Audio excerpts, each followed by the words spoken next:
Mm.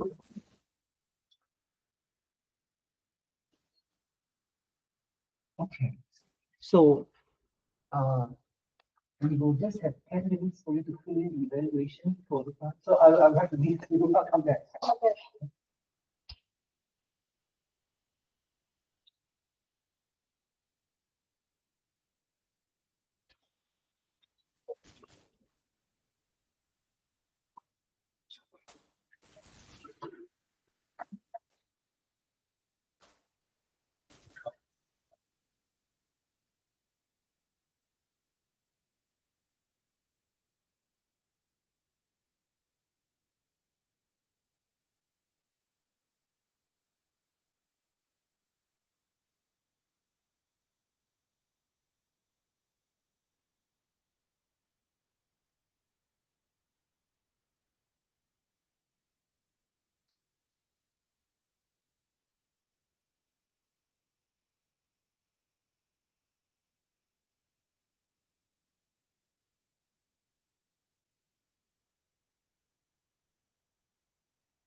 Thanks.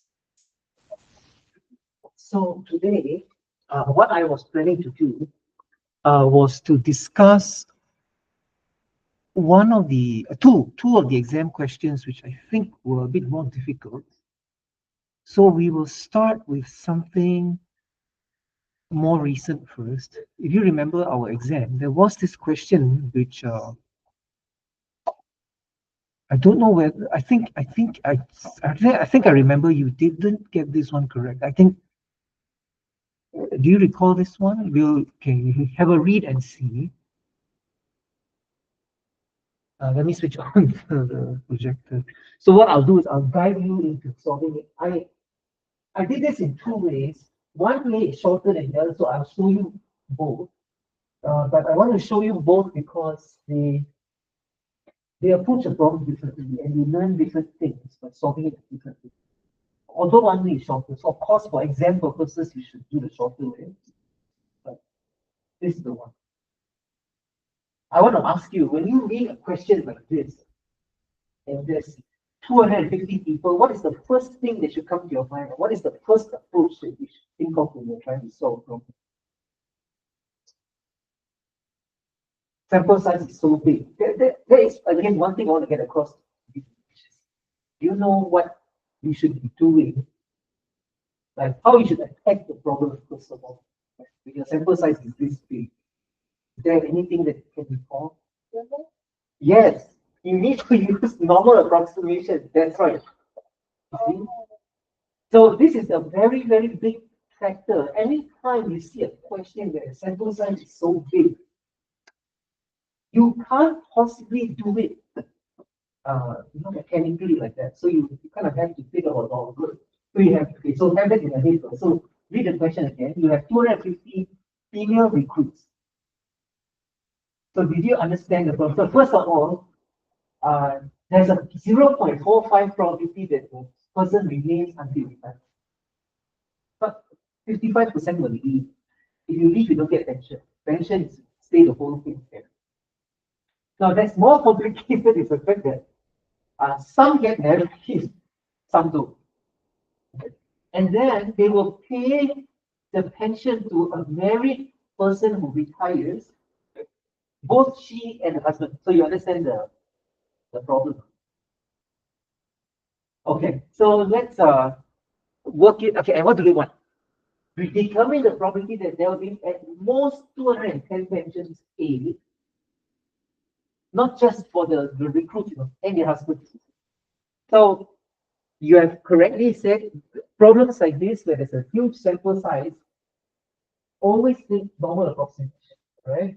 Okay, so here's what I will guide you to do.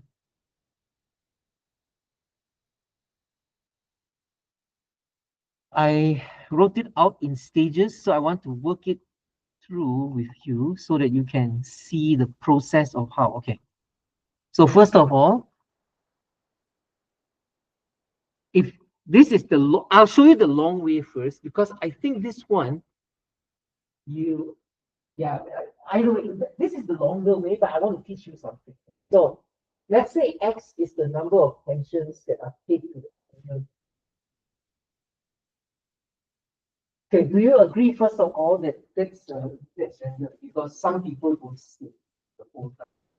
So the number that get paid to the female recruits is binomial 250 0.45, right?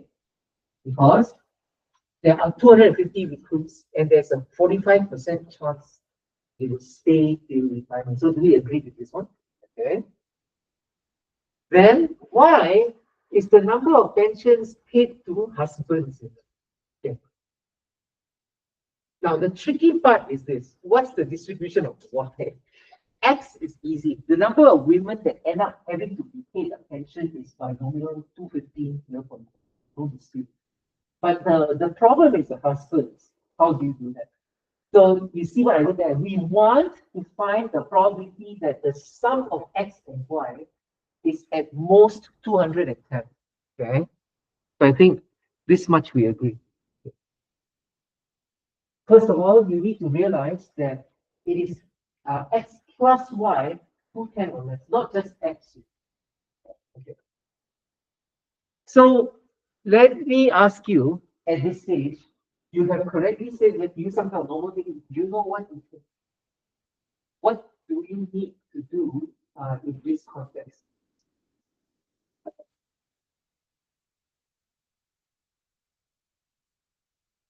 If you're going to use this to be some normal distribution kind of thing, then what can we, how do we approach it?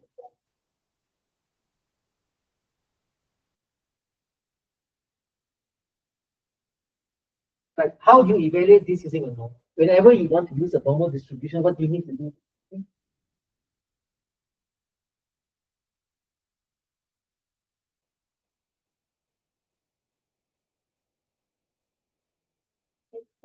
Sorry, what? Yes, and the mean. So in other words, the word we want is to process this thing as a normal. We always have to do one step, which is because the normal table doesn't work for you. So what do you need? Need to standardize. Okay, say the thing. So first of all, this is a sum of many things. So you want to use normal. You know that normal needs standardized. To standardize, what do you need? Mean and SD group, which means from now on, our job is to go and find the mean of this thing and the SD of this thing, variance.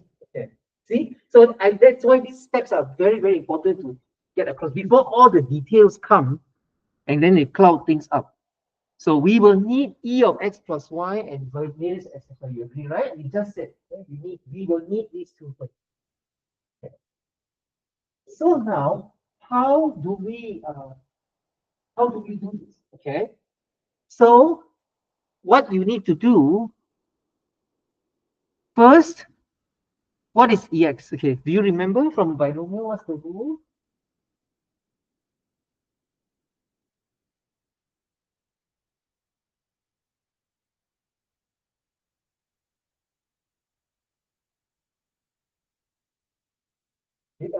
He doesn't tell me, doesn't tell me the value, but what do you need to do? If you know x is binomial 250, 0.45, then the expected value of x is what?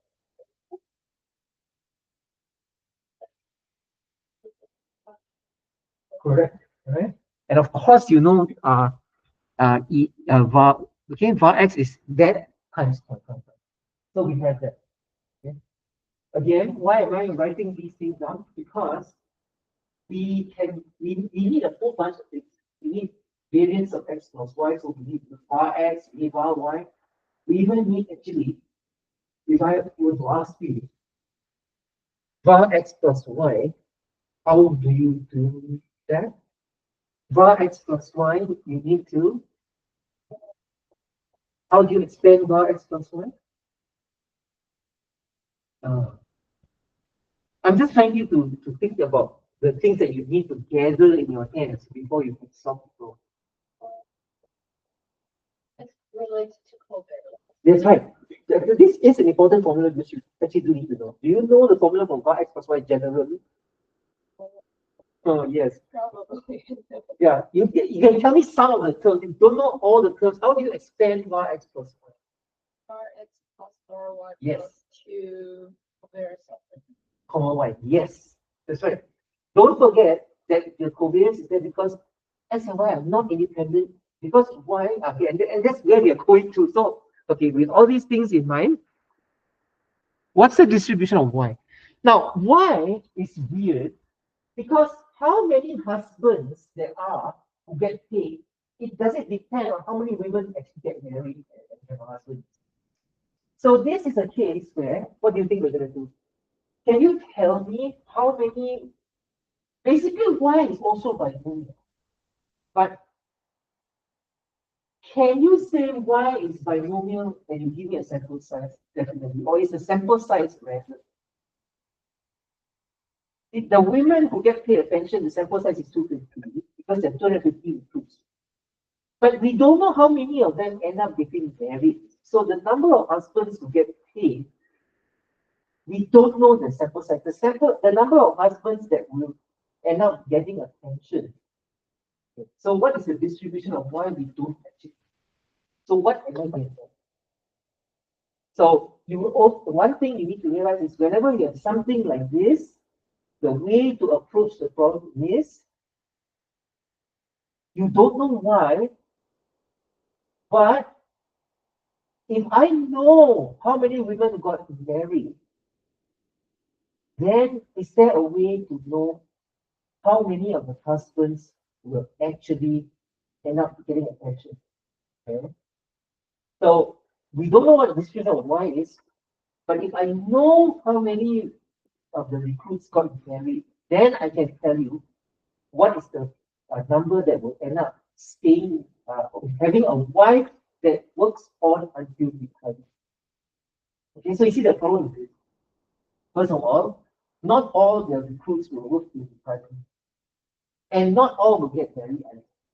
So what am I saying? I don't know what Y is, but if I know how many of the women got married, then I will be able to say something about Y. So what kind of distribution is Y going to be? Again, the favorite theme of the PXF is they always like to use to make the problem, I guess, more complicated. You don't use a direct distribution, you use the distribution of S is direct, but the one for Y is not so direct. So the word is use a starts with a C. distribution, right? Y alone, we don't know how we do it. But if I knew the number of women that did get married, then I can at least say something about Y if I know X. So what kind of distribution am I looking at? So the key is conditional, right? P exam is all about conditional. If I know that the number of recruits that actually stay on to get a pension, that's X, isn't it? Not get married. This is those that stay on to get a pension because that's what X means. So for example, let's say 100, there are 250 recruits. Let's say X is 100. Can you give me the distribution of Y? If I know the number of women who stay on until retirement is 100, we know the distribution conditional. Is it binomial also? Right? Conditional. If I know, this is what this line means. If I know that, and what is X? X is how many women get a retirement pension. If I know 100 women stay on until retirement, can you tell me the distribution of Y given 100 women stay on till retirement?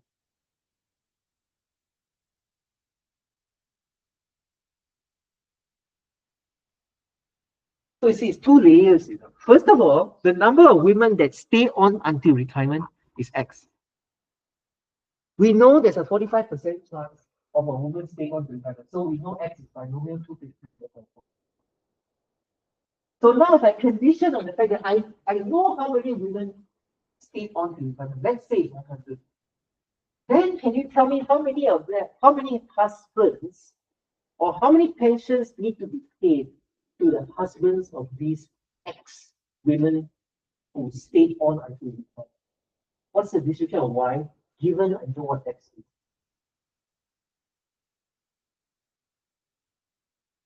So if X is 100, Yes. no, it just comes from it. Yeah, and what probability would that be? It is stated in the question. What is the probability of someone getting married, actually? So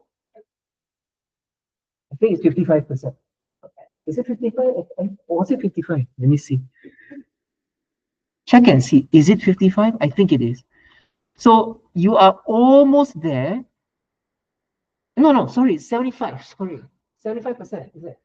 So do you agree with this statement? If I know that X of the women got married,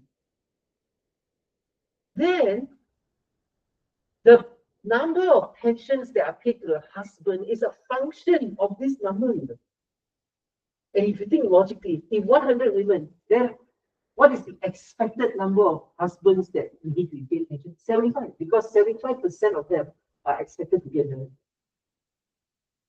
So the key thing is X alone is unconditional. You know that X is binomial. But then the husband's distribution is conditional on the wives. How many of the women actually got married who qualify for pension? Then this would be the number of husbands that will get paid, right? So we have this conditional thing. So where do you think you're going with this? If you go back to the original objective was we want to find what are the things we need? We need EX, we need EY, we need bar X, bar Y, and all that. So how do you find EY?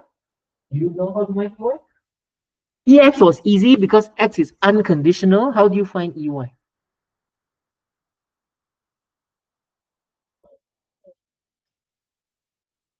Right? That is EY given X. So how do you get EY? See, and what I'm trying to get across to the class is to remind this very, very important thing. Conditional distributions are always confusing to most students. Conditional on X, then I know that EY is this. How do I find EY? Because what we want is EY without any condition. You remember what to do.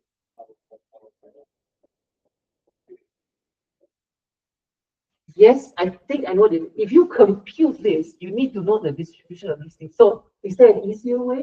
We already know this is binomial and we know this is the rule. So how do you get EY direct from this without doing any almost at one step?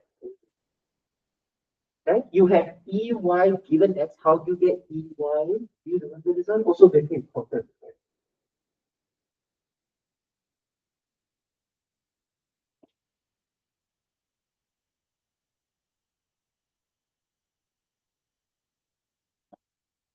Yes, you're right. If you didn't know how to do this, you have to take EY as you go and find the expected value. So how do you find EY directly from this expression? You have a conditional expectation. How do you uncondition it to get EY? Do you remember? I'm not sure. Yeah, you can check your notes. You know, this is some. That's why I bring this because this is an important thing. This is something which we learn. I don't know whether we covered in 365. I think we didn't. I think I kept it for this class. It's one of the first things we did with this class. Do you remember how to, if you have EY given X, how do you get EY?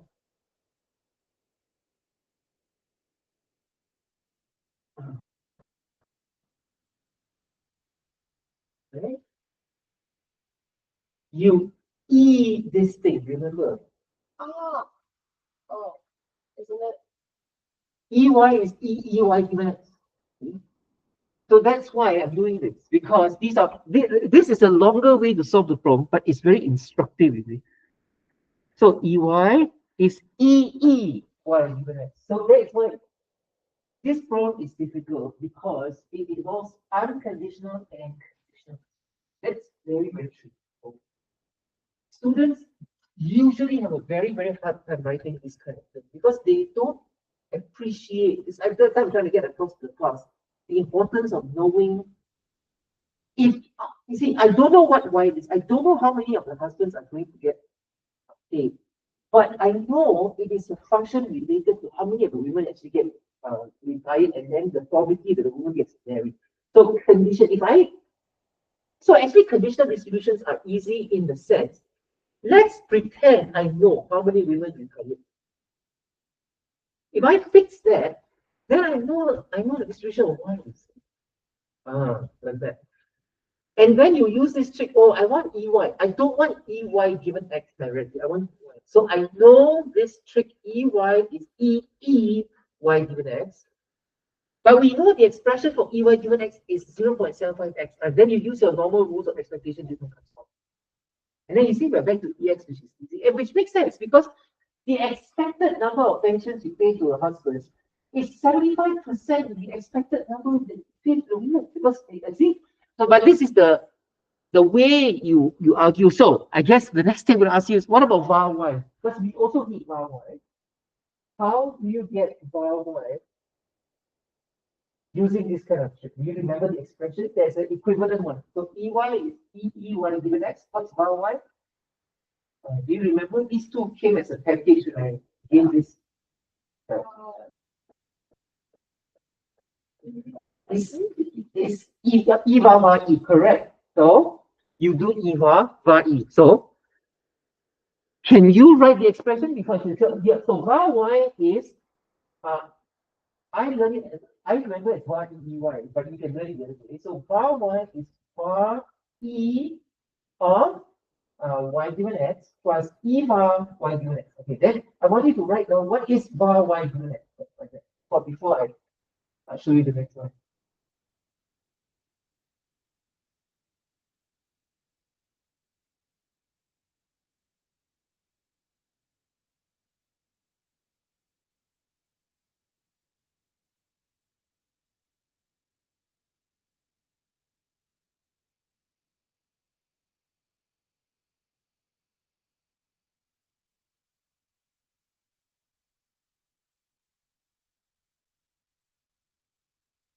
Okay, you have something that looks like this. All right, you should have this. Okay, so EY given X, we know the expression. What is var Y given X? If I know X, what's the variance of Y?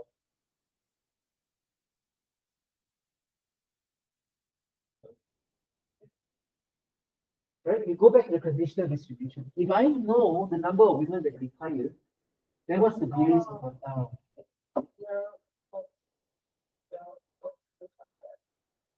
Yes, that's right. Okay, good. You see, because the sample size in the conditional distribution, X. This is the key thing. It is random. The husband's distribution is has a sample size that's random, but if I condition on it, if I condition on it, then it's okay. And so we are left with something which actually is all just numerical, right? You know the rule. Don't forget this, that when you variance of a constant times x, you come out square, the expected value is up. So you see, we have now got what? We have got EY, we've got bar Y, we've got EX, we've got bar X, we are almost done. But if you go back to this expression, what is the other thing that we need? We are almost ready, you know. You need EX, you need EY. You know that to expand EX and EY is easy. EX plus Y is easy. But this one, there's one thing that you need, which we haven't talked about. What is the thing that you need? Get one more thing. Covariance. So what's the definition of cov X comma Y? The definition of covariance is also very important. Okay? How do you define cov X comma Y? The easiest one, the computational one. Don't do the original definition. That one's very long and difficult. Yeah.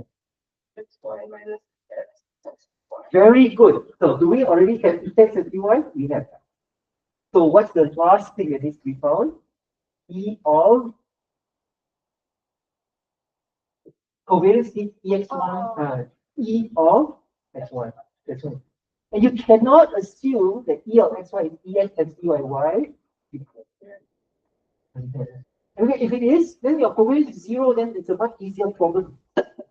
So my last question is, how do you find Ex?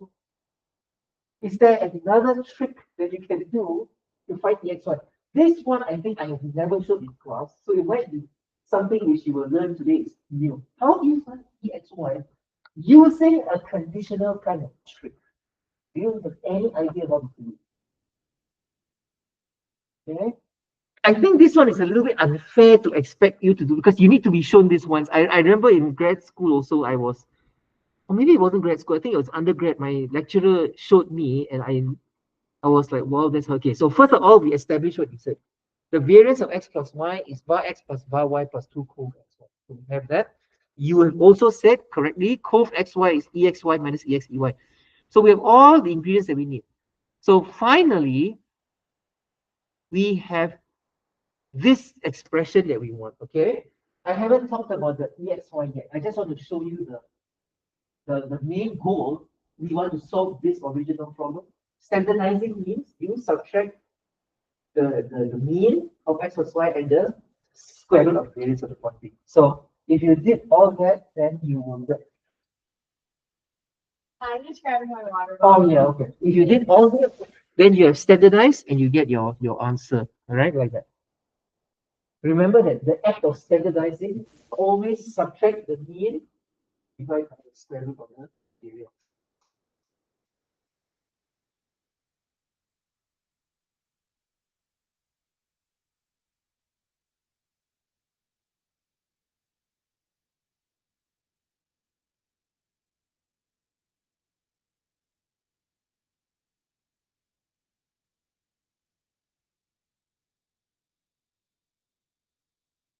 Okay. So I think what remains to be done is to explain to you. Did I skip a page? I think I might have not. Oh, I wrote it here. Okay. So here's the trick. You can find EXY by doing the same thing.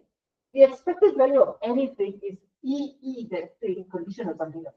That's always true. Remember that. So look at what I'm doing here. I'm saying EXY is EEXY given X. It looks weird. I don't think I've ever done this before. This is it. Do you agree, first of all, that this has to be true? Because the expected value of anything, you can put a emoji here, it's the same emoji condition or something. Now, my question is, what can you do here? So forget about this outside. Look at this expression, E of xy given x. That means I know x. What can I do to this expression? If I know x, that's what conditioning means. Can you think, is there any way to simplify this? If I know what the number of wives who would on to retirement, what can I say about E of XY given I know X? Is there something we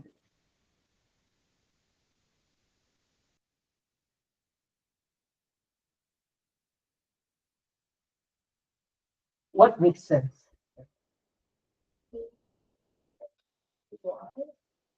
Okay, I think I know what you're saying. It's not equal to EY, but I think you're getting there. So there's something about it. If I know X, it means X has become like a fixed thing.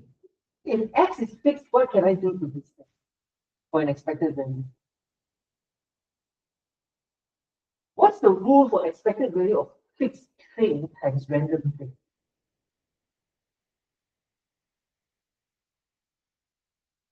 Okay. The conditioning is like I fix this as something that I know. So what's the expected value of a known thing that's fixed times a random thing?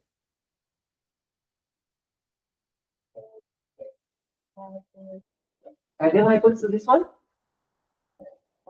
Take it out. Correct. This is a trick. I think I've not used this trick in class before. So it's time to learn this. Okay. So the act of conditioning allows you to say the problem with students not seeing this is hey, this is not true. This doesn't mean anything because expected value is a number. You cannot take a random thing out. But if I condition on it, then this is treated as a fixed thing within this, and fixed things come out of expected values. The idea is I know the number of women that require it. And then, of course, we already have an expression for EY slash X we do. And so this again becomes a computational problem. You have 0.75 that comes out, you have EX squared. One last thing to revise, you should know this. EX squared is bar X plus EX. That's always true. With all this, I will leave you to do all the numbers because I showed you how everything can be broken up to just EX, EY, bar X, bar Y like that. Once you have all the pieces, then you can go and do standardizing. You should do this actually. You should get 0.82 as your final answer if you standardize correctly. So this one question I wanted to talk about because it really does it, it really does teach many things. It revives like the whole first 2 or 3 weeks of class or something like that. Okay. I will now show you an easier way to do the problem, right? Which you should do for exam. But I wanted to show you this way because I want to revise all these very important things. So I think we learned 4 or 5 things today. So if you let Xi be the number of pensions provided to the ICE recruit, so that means I will range from 1 to how many? Okay. How many recruits were there? Okay. 250. So it means there's X1, X2. So this is, and you see the trick here is it could be 0 because that person may not work to retire. It could be 1 because that person never got married. It could be 2 because the person got married. 0, 1, or 2. This approach is also good. So let me ask you, can you write down the distribution of Xi? Right? What's the probability that the person is provided if the person doesn't retire? If the person left before retirement, what's the probability of him? Did you get it from the question? Like, how many percent do not work until retirement? They leave. Right?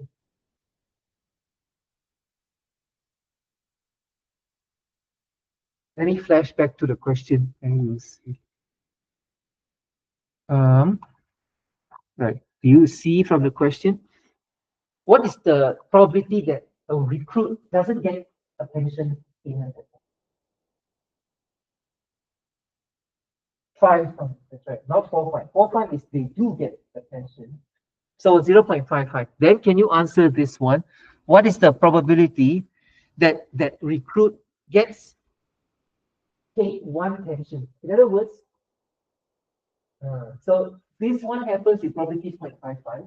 Because there's a 55% chance of the person just before retirement. But what's the probability of the person being provided one pension?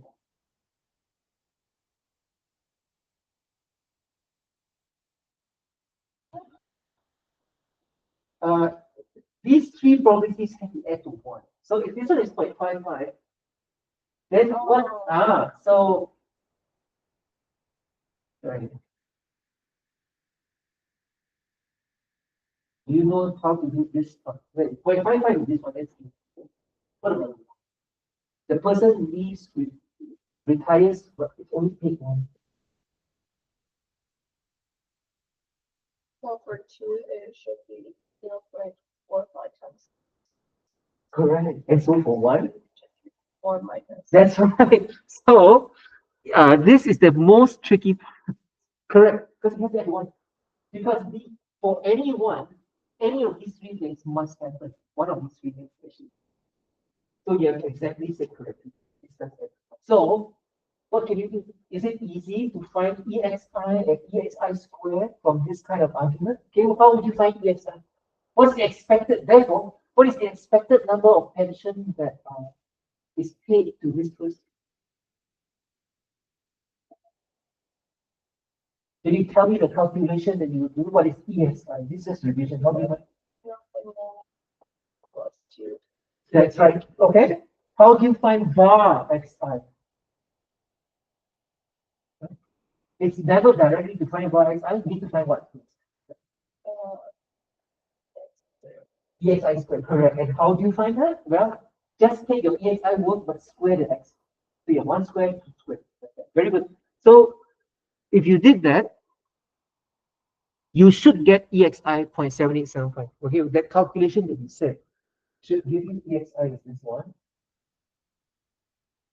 And then bar xi, as you have said, needs to be done this way.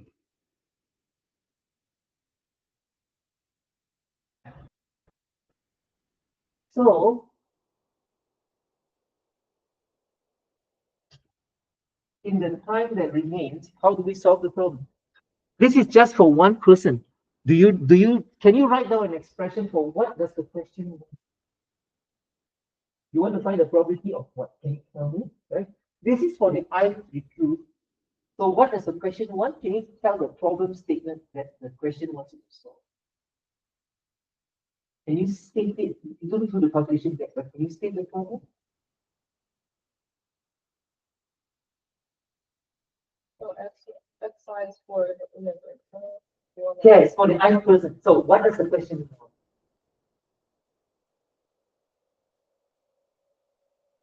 Yes, and so yes, it's involving 250 people. So what does the expression sound like? You want the probability of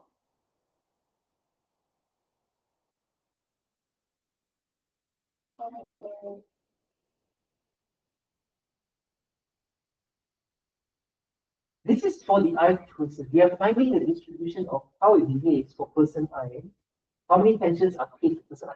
So eventually what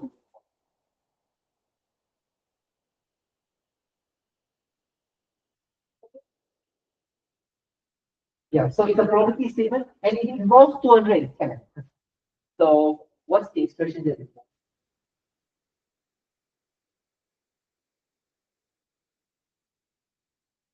See, XI is how many pensions are paid to person I. It could involve 0 or 1 or 2.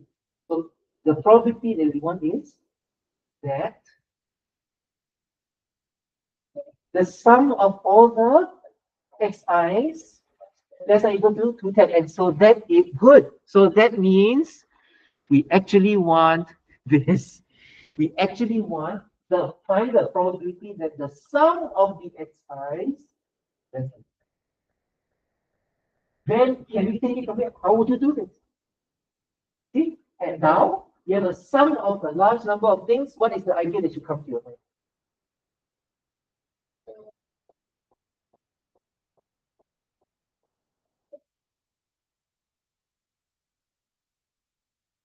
Well, you use again normal distribution.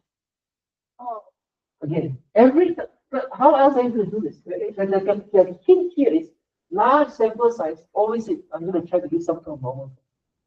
So what do you need to do? If you want to use a normal thing, what do you need to do? Standardize. So what do you need? Uh, Yes, but not exactly yes. You need E of what actually? Whenever you want to standardize anything, you need E of. So oh, visualize. yes, you need the E of basically the right way to think about it. You need the E of this thing and the bar of this thing square root. Okay? So how do you find the E of this? You already said all the SIs have the same distribution. So E of the sum is 250 times E of the image. Correct. But what about var, right? What is var of x1 plus all the way to x2? This is also important, and it's the last thing I want to talk about. What is var of this thing? You know? Is it easy as well? Yes, okay. I'm glad you said 250 square because actually it's not 250 square. It's just 250. Do you know why? This is important. Okay, I'll show you why. Why is okay? I think the E part is easy to understand because you're just breaking up the cross side. But aren't you doing the same thing for variance? If you assume all the recruits are, what are you assuming when you break up a variance or something like that? There's no covariance. You're assuming the recruits are independent, which you kind of have to. See, the recruits are independent. But whether the husband gets paid or not, that one is something related to whether the wife stays on the dependent. So that's not independent. But we don't have this argument here because we are talking only in terms of recruits. So how do you find var x1? It is var x1 plus var x2 all the way to var x250. And so it's 250 copies of the same thing. That is why this is also 250 now. Initially, you said 250 square. Why is that not? I think that idea is it's quite common, and I want to tell you why that is not correct. What you did was you said in your mind that, oh, there's 250 here, so this is variance of 250 x1. Then the variance of 250 x1 is 250 square variance x1. But is this 250 x1? Is it equivalent? No. If you said this is 250 times x1, you're saying that I'm just finding the variability of the first recruit times 250. That's not correct. This is very, very, very, very, very important. Variance of a sum, these are all different potentially. If you say this is 250 times one of them, then you have made a real error because you're just, for some reason, saying, I want to look at the first recruit or any recruit. I just multiply that person by 250. So that will give you a wrong answer. Expected value is easier to understand because there's no way to make this mistake. There's no squaring.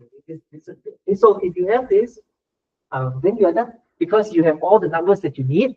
You can then, you have E and var, you can standardize. You should also get 0.8. So go explore this in two ways, and you should basically get the same thing. Okay, and that's all for today. So